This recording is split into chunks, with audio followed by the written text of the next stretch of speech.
मराठा आरक्षणासाठी मनोज जरांगे पाटील यांच्या नेतृत्वाखाली सुरू असलेल्या संपूर्ण महाराष्ट्रभर आमरण उपोषणाला सकल मराठा समाज बांधव प्रतिसाद देत आहेत। त्याच अनुषंगाने राष्ट्रीय छावा संघटना आणि सकल मराठा समाज बांधव यांच्या वतीने नगर जिल्हाधिकारी कार्यालयासमोर एक दिवसाचे लाक्षणिक आमरण उपोषण सुरू करण्यात आले।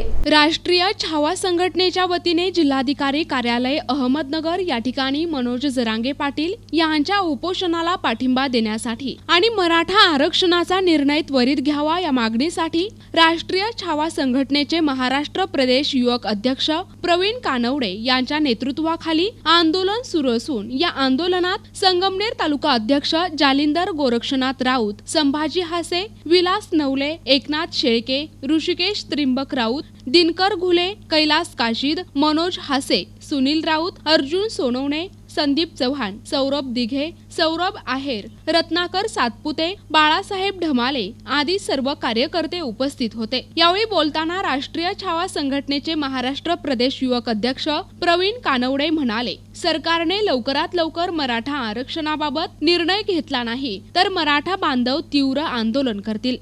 NTV news Marathi, Ahmednagar. सरकारला पाया पडून नम्रतेची विनंती आहे।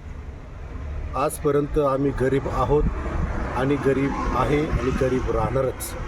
आमचं आंदोलन हे गरिबामध्येच होणार, पण तुम्हाला कळणार देखील नाही आम्ही काय केलं ती। मराठ्याची जात आहे आमच्यावाली।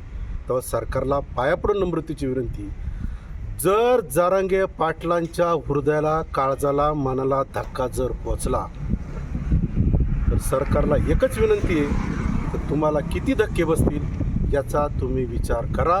कायद्याचं नियमानं आमच्यावरती अन्याय करू नका आणि आम्हाला लवकरात लवकर मराठ्यांना आरक्षण द्या। आम्ही जरांगे पाटलांच्या पाठीमागं खंबीरपणे उभे आहोत, एवढंच आम्हाला सरकारला सांगायचं आहे। नगरचं कलेक्टर ऑफिस आहे आणि या ठिकाणी आम्ही जरांगे पाटलांना आम्ही पाठिंबा देण्यासाठी इथं बसलेलो आहोत। जर जरांगे पाटलांना काही झालं आणि तर आमचा मराठी जो समाज आहे तो पेटून उठेल आणि आरक्षण द्यायचं नाही म्हणजे ही कोणती गोष्ट झालेली आहे। तर आरक्षण तुम्ही जर प्रमाणपत्र देत आहेत, तुम्ही सांगतायत, पण आरक्षण तुम्ही देत नाही आहे। तुम्ही सरसकट आरक्षण द्यायला पाहिजे मराठा समाजाला। बाकीच्या समाजाला तुम्ही आरक्षण देत आहे। आमचे लेकरं बाळं त्यांना कुठं जर 300-400 रुपयामध्ये बाकीच्यांचे ॲडमिशन होतात, आमच्या मुलांना 1.5 लाख रुपये लागत आहेत। आमच्या मुलांकडं टक्केवारी असूनही कमी टक्केवारीच्या मुलांना जर तुमच्या नोकऱ्या भेटत असतील, आमच्या मुलांनी करायचं काय? तर मराठी समाजाला आरक्षण मिळणं हे तितकंच गरजेची गोष्ट आहे। धन्यवाद। ते गोलेवाडी संगमनेर तालुक्यातून मी आणि माझे 10-15 मित्र इथं आलेलो आहोत। जरांगे पाटलांचा 6वा दिवस आहे उपोषणाचा। परिस्थिती गंभीर आहे। सरकारने, शासनाने लवकर याचा निर्णय करावा, चालढकलपणा करू नये, वेड्यात काढू नये। त्यांनी वेड्यात काढायचा कार्यक्रम असा केला की आज एक निर्णय जाहीर केला की आम्ही 2 टप्प्यात तुम्हाला कुणबी प्रमाणपत्र देणार आहोत। आता जो टप्पा पहिला जाहीर केला आहे त्यांनी, त्या टप्प्यात ते म्हणतात की ज्यांच्या नोंदी आहेत ॲक्च्युली त्यांना आम्ही प्रमाणपत्र देणं सुरू करणार आहोत। अहो, मुळात ही प्रक्रिया पहिल्यापासून चालूच आहे। हे वेळात काढायचं काम सरसकट आम्हाला कुणबी प्रमाणपत्र पाहिजे, याच्यासाठी जरांगे पाटील उपोषणाला बसलेले आहेत, आमरण उपोषणाला बसलेले आहेत। त्यांच्या जीवाला काही धोका झाला तर आम्ही मराठे कुठल्याही परिस्थितीत माघार घेणार नाही। आम्ही शेवटी मरू पण हटणार नाही, म्हणून आम्हाला मराठा म्हणतात। याची शासनाने गंभीरपणे दखल घ्यावी। धन्यवाद।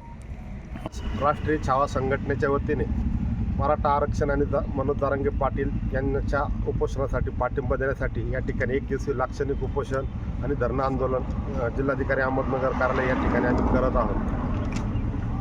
गेल्या शासनाने महिनाभरापासून मनोज जरांगे पाटलांना जे आश्वासन दिलं होतं मराठा समाजाचा ओबीसीमध्ये समावेश करून कुणबी प्रमाणपत्र देण्यात येतील, यासाठी शासनाने 30 दिवसाची मुदत मागितली होती आणि जरांगे पाटलांनी 40 दिवसाची मुदत दिली होती, परंतु शासनाने अद्यापर्यंत कुठलाही निर्णय याच्यावर घेतला नाही।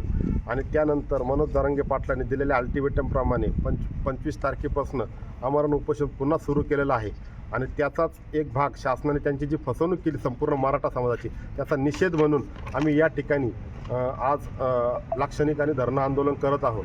शासनाने जी शिंदे समिती नेमली आहे ती शिंदे समितीच बोगस असून कुठल्याच प्रकारचं काम केलं नाही. फक्त शासन याचा शिंदे समितीच्या मार्फत फार्स करण्याचं काम या ठिकाणी करत असल्याचं दिसत आहे. कारण शिंदे समितीने फक्त मराठवाड्यातले जेवढे जिल्हे आहेत तेवढ्याच जिल्ह्यांमध्ये कुणबी प्रमाणपत्रांच्या नोंदी तपासलेल्या आहेत. पश्चिम महाराष्ट्र आणि उर्वरित महाराष्ट्रामधल्या नोंदी काय तपासलेल्या नाही आहेत. आणि शासनाने जी आत्ता 2 दिवसापूर्वी मुदतवाढ दिली 2 महिन्याची, त्या मुदतवाढीमध्ये सुद्धा त्यांच्या कार्यक्रमामध्ये पश्चिम महाराष्ट्र आणि उर्वरित महाराष्ट्राचा कुठेही उल्लेख नाही. आमचा याच गोष्टीला आक्षेप आहे की शासन फक्त या समितीच्या माध्यमातून वेळ काढूपणा करत आहे आणि मराठा समाजाची सपशेल फसवणूक करत आहे. त्यामुळे शासनाने आता मराठा समाज महाराष्ट्रभर पेटलेला आहे. कारण आता आरक्षण घेतल्याशिवाय कुठल्या प्रकारे आम्ही थांबणार नाही. त्यामुळे शासनाने या सर्व गोष्टींची गंभीर दखल घ्यावी आणि त्वरित लवकरात लवकर आरक्षण द्यावं. जर एका रात्रीमध्ये हे शासन पाडूही शकतं आणि दुसरं बनवू शकतं, आमदारांना फोडूही शकतं, तर मराठा आरक्षणाचा अध्यादेश काढण्यासाठी खूप काही अवघड नाही आहे. केंद्रात पण यांचं सरकार आहे, राज्यात पण यांचं सरकार आहे, तरी शासन मराठा समाजाची फक्त दिशाभूल करते, फसवणूक करते असं दिसतंय. आणि शासनाला याचे गंभीर स्वरूपाचे परिणाम भोगावे लागतील. आणि कशाला शिंदे समिती पाहिजे? या आमदार खासदारांचे कुणबी प्रमाणपत्र तपासा ना. यांनी कुठल्या आधारे केलेत? यांचे जर प्रमाणपत्र तपासले त्याच आधारे सरसकट मराठा समाजाला कुणबीचे प्रमाणपत्र देऊन ओबीसीत समावेश करा ना. त्यामुळे शासनाने ह्या सगळ्या गोष्टीचा मराठा समाजाला वेड्यात काढणं बंद करावं आणि आता काहीतरी निर्णायक भूमिकेत यावं आणि त्वरित आंदोलन आरक्षण द्यावं. अन्यथा महाराष्ट्रभर आंदोलन केलं जाईल. आणि मनोज जारंगे पाटलांच्या जीवाला जर काही बरं वाईट झालं तर या ठिकाणाहून महाराष्ट्रभर आंदोलन पेटल्याशिवाय राहणार नाही. याची सरकारने आता गंभीर दखल घ्यावी. NTV news Marathi, Ahmednagar.